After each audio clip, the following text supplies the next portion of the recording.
দইটা কত সুন্দর জমেছে দেখুন। এই যে দেখুন কত সুন্দর জমেছে। নমস্কার বন্ধুরা, সুমিত্রা কিচেন এন্ড ব্লগে সবাইকে স্বাগত জানিয়ে আজ আমি আপনাদের সঙ্গে শেয়ার করব মিষ্টি দইয়ের রেসিপি।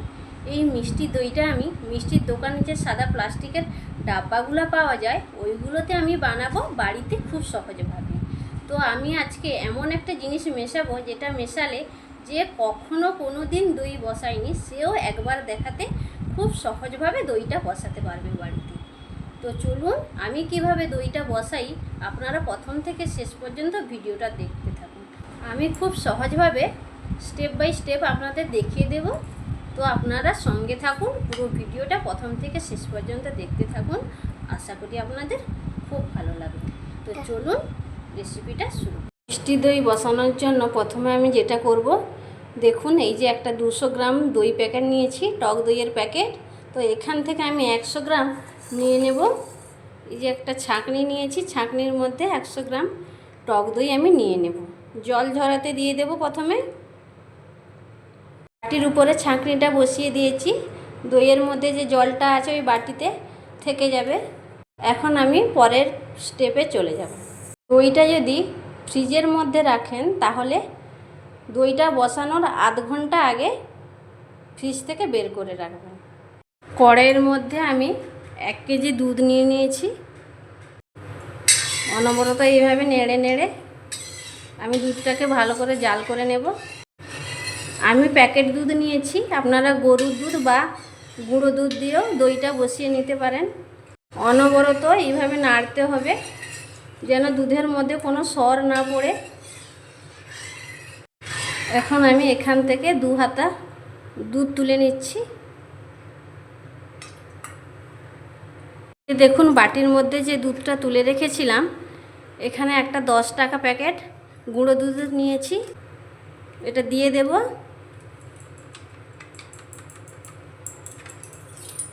ভালো করে এখন মিশিয়ে নেব।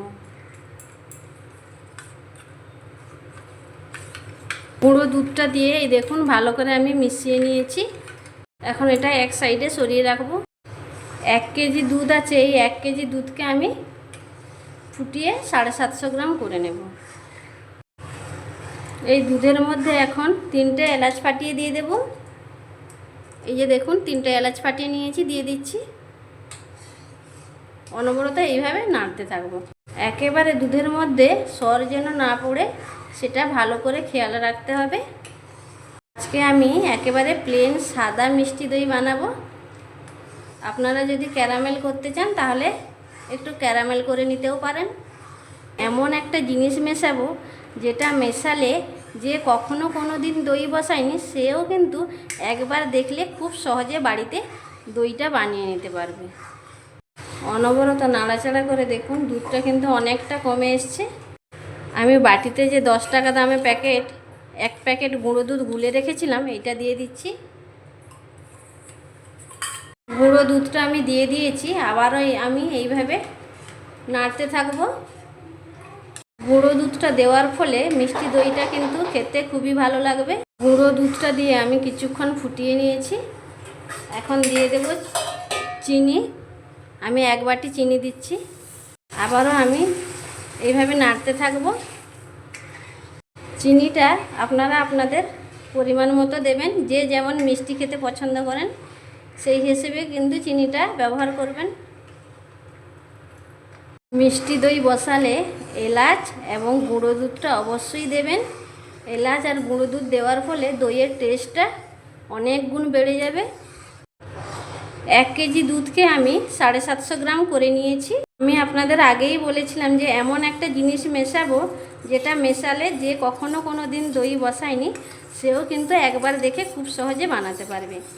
এই দেখুন বাটিতে আমি 1 চামচ কর্নফ্লাওয়ারকে জলে গুলে নিয়েছি, এইটা আমি দিয়ে দেব।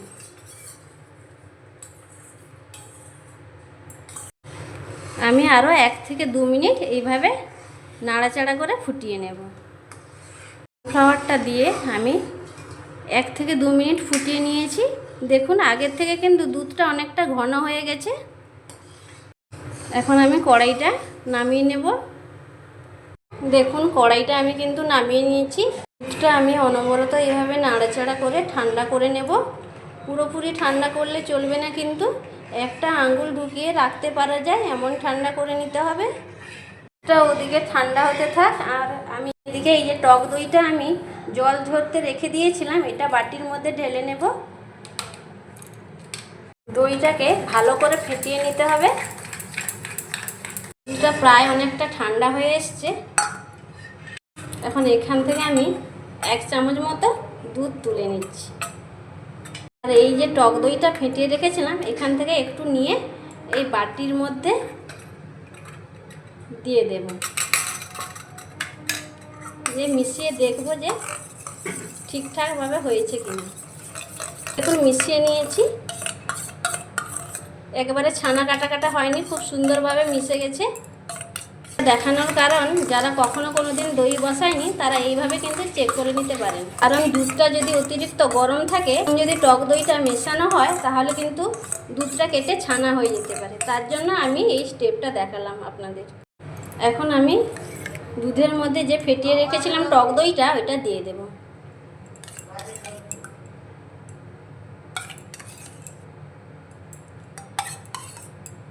ভালো করে এখন আমি মিশিয়ে নেব।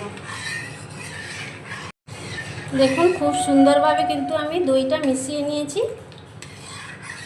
আমি একটা এখানে প্লাস্টিকের কৌটো নিয়েছি, মিষ্টির দোকানে যে দই পাওয়া যায় মিষ্টি দই, ওই কৌটো নিয়েছি। ওই কৌটোতে আমি বসাবো দইটা।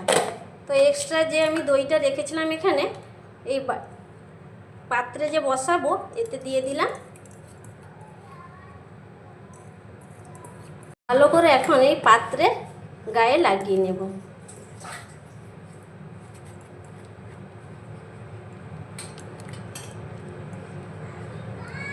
এই দেখুন পাত্রের গায়ে আমি খুব সুন্দর করে দইটা লাগিয়ে নিয়েছি। আমি সঙ্গে সঙ্গে এই পাত্রের মধ্যে ট্রান্সফার করে নেব।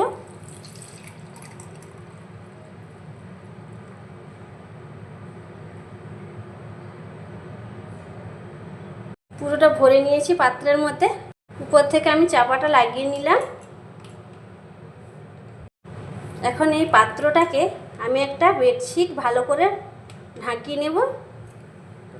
একটা সুতির বেডশিট নিয়েছি, বসিয়ে দেব এই পাত্রটাকে, ভালো করে বন্ধ করে দেব।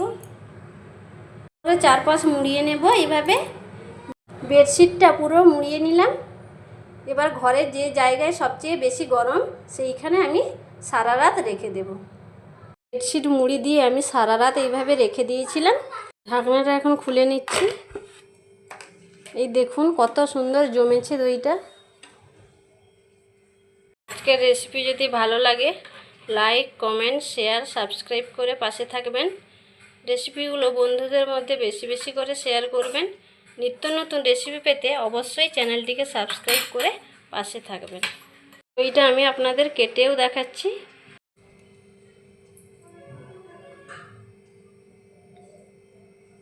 এই দেখুন,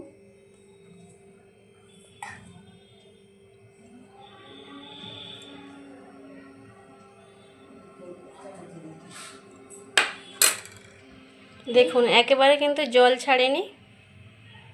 দিন অন্য কোনো রেসিপি নিয়ে আবারও হাজির হব। সবাই সুস্থ থাকুন, ভালো থাকুন।